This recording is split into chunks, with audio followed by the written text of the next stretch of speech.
दोस्तों, मैं सलाउद्दीन नवीद रोशन राहे के इस नए अंक में आपका स्वागत करता हूं। दोस्तों, आज हम हाजिर हैं एक सवाल को लेकर जो पूछा है चिराग धर्मानी जी ने। आप लिखते हैं, your videos are helpful respected sir.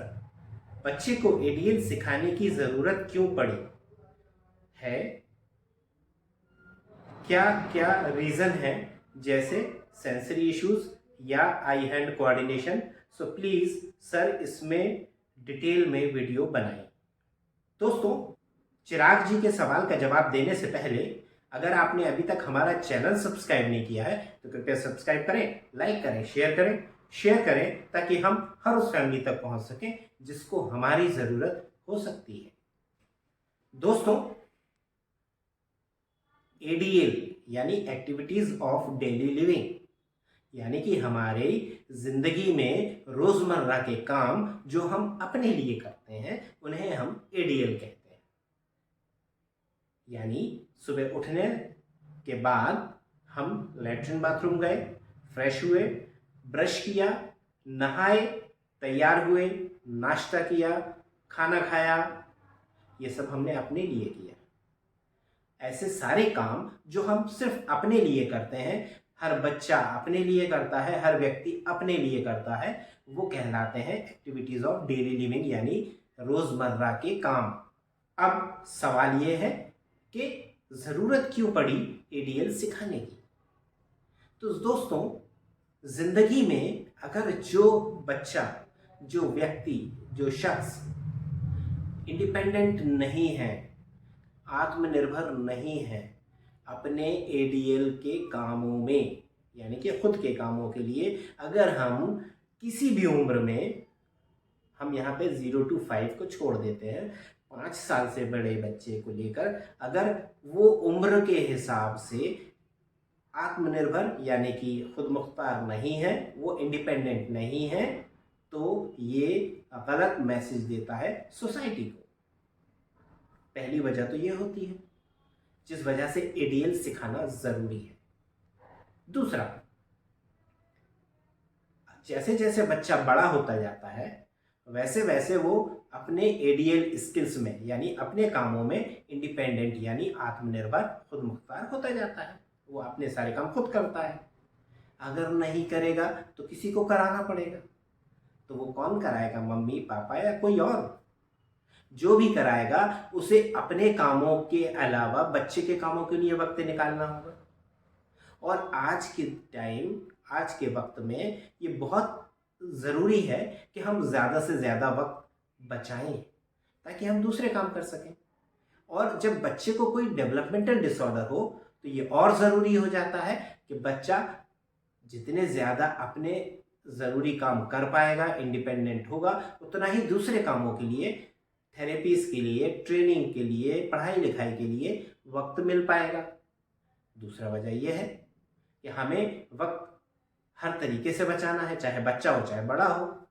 तो यहाँ पर ये बहुत बड़ी वजह है डेवलपमेंटल डिसऑर्डर्स में कि हमें वक्त बचाना है और ज़्यादा तेज़ी से प्रोग्रेस करनी है, तो बच्चे का एडीएल में इंडिपेंडेंट होना ज़रूरी है।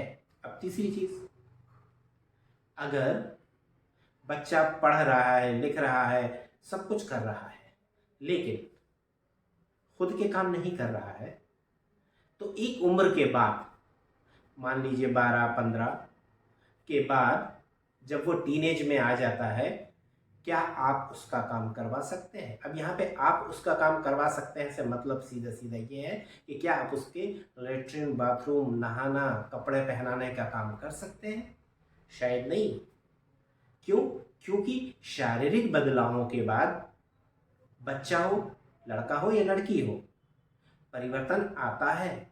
और उस परिवर्तन के साथ, चाहे माँ हो चाहे पिता हो, बढ़ते हुए बच्चे के साथ काम करना थोड़ा सा मुश्किल हो जाता है, झिझक होती है। और उचित भी नहीं है कि किसी एडल्ट का, अब चूंकि वो 14-15 का ऊपर हो रहा है, एडल्ट होने वाला है, तो उस बच्चे के सारे काम उसकी माँ करे, उसके पिताजी करें, उसके पापा करें। देखने में, सुनने में और करने में अच्छा नहीं लगता है। तो ये तीसरी वजह है कि हम उसको आत्मनिर्भर बनाएं एडीएल में। चौथी वजह, क्या हम यानी मैं एज अ पापा या मेरी पत्नी एज अ मदर जिंदगी भर रहने वाले हैं बच्चे के साथ और ये करने वाले हैं कि हम उसका काम जिंदगी भर करेंगे? क्या हम ये गारंटी ले सकते हैं?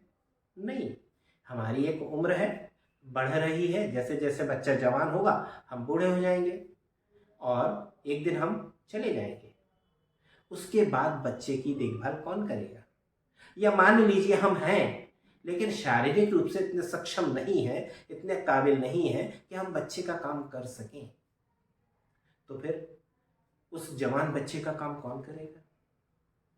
उस समय की तैयारी, उस वक्त की तैयारी हमें आज से करनी है। और यही वजह है कि हम सबसे पहले कहते हैं कि आप एडीएल की तैयारी कीजिए, एडीएल स्किल्स डेवलप करिए, बच्चे को जितने जल्दी हो सके, जितने जल्दी हो सके आत्मनिर्भर बनाइए, इंडिपेंडेंट बनाइए, खुद मुख्तार बनाइए। अगर बच्चा खुद मुख्तार होगा तो दूसरे कामों के लिए टाइम मिलेगा, पढ़ाई लिखाई सीखना वगैरह वगैरह। अब जब वो दूसरे कामों में सीखेगा तो और तेज़ी से आगे बढ़ेगा।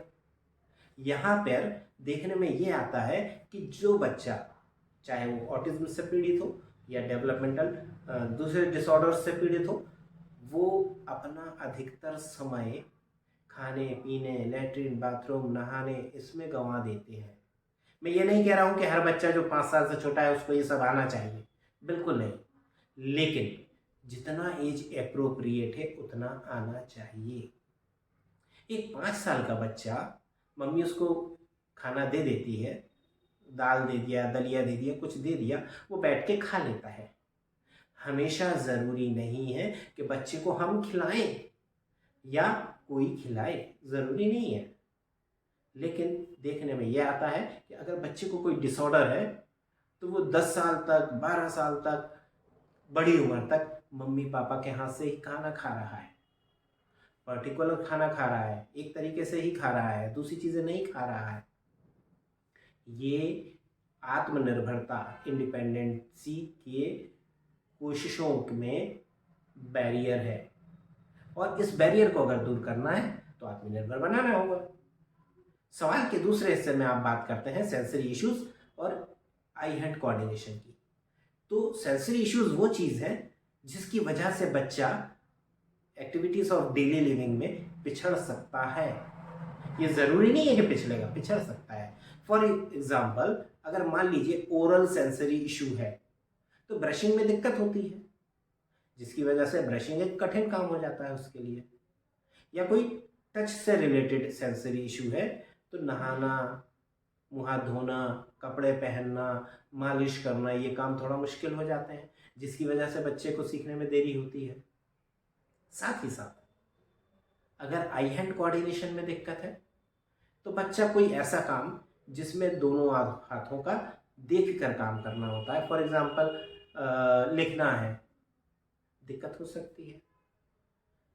हालांकि ये दिक्कत ज़्यादातर सेरेब्रल पाल्सी या ऐसे बच्चों में देखने में आती है जो दृष्टि दोष से पीड़ित हो, साथ में उनकी मांसपेशियों से संबंधित भी कोई विकार हो, तो ये देखने में आता है। सामान्यतः ऑटिज्म में ये देखने में नहीं आता है।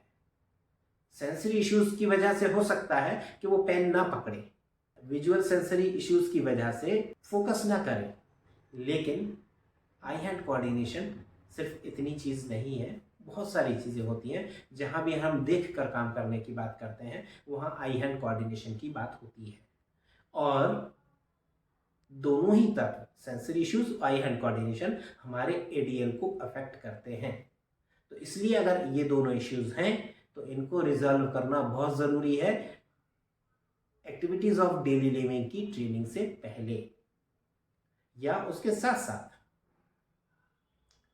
दोस्तों, उम्मीद है आप इस सवाल के माध्यम से उन चीज़ों को समझ गए होंगे जो भविष्य में या आज भी आपके बच्चे के लिए परेशानी का कारण है, सबब है। उम्मीद है आप इसको समझेंगे और इससे फायदा उठाएंगे। दोस्तों, अगर आपने अभी तक हमारा चैनल सब्सक्राइब नहीं किया है तो कृपया सब्सक्राइब करें, लाइक करें, शेयर करें ताकि हम हर उस फैमिली तक पहुंच सकें जिसको हमारी ज़रूरत हो सकती है। आप देखते रहिए रोशन राहें। मुझे दीजिए इजाज़त। नमस्कार, जय हिंद।